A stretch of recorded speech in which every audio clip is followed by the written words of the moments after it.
বোয়ালখালীর বিএনপির ভারপ্রাপ্ত চেয়ারম্যান তারেক রহমান ঘোষিত ৩১ দফা বাস্তবায়নের লক্ষ্যে কর্মী সমাবেশ অনুষ্ঠিত। মাল্যবরণের মাধ্যমে আমরা অনুষ্ঠানের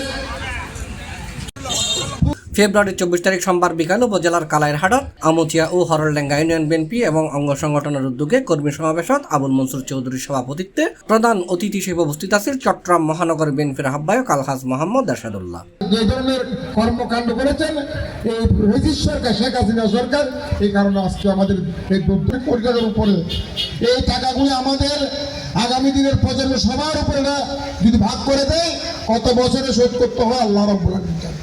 জয়নাল আবেদিন শিকদারের সঞ্চালনায় সমাবেশত বিশেষ অতিথির বক্তব্য রেখে উপজেলা বিএনপির সাবেক সভাপতি আজিজুল হক চেয়ারম্যান, সাবেক আহ্বায়ক শওকত আলম, পৌরসভা বিএনপির আহ্বায়ক শহীদুল্লাহ চৌধুরী, বিএনপি নেতা আবুল হাশেম, নুরুল করিম নুরু, মোহাম্মদ সরওয়ার আলমগীর, জাকির হোসেন, সিরাজুল ইসলাম, ইস্কান্দর মিয়া, যুবদল নেতা শফিকুল ইসলাম শাহিন, জসিমউদ্দিন মেম্বার, শহীদুল আলম, হারুনুর রশিদ, জাফর, রাজাল করিম মিন্টু সহ আরও অনেকেই।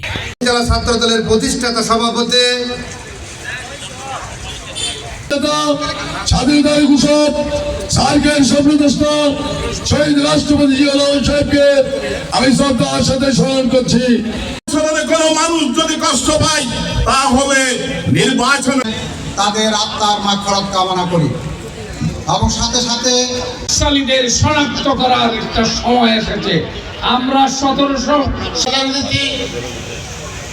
চট্টগ্রাম ৮ আসনের আপনারা সকল ওনার জন্য দোয়া করবেন। উনি যে রাষ্ট্রের যে দায়িত্ব নিয়ে তারেক জিয়া জাতীয়তাবাদী দলকে বাংলাদেশ থেকে নিশ্চিহ্ন করে দেওয়ার চেষ্টা করেছিল, ইতিহাস থেকে জিয়ার নাম মুছে ফেলা।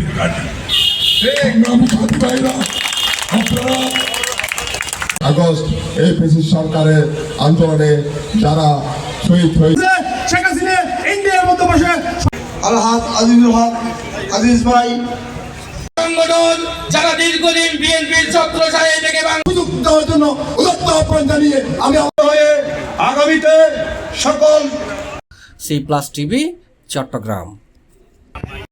ইনশাআল্লাহ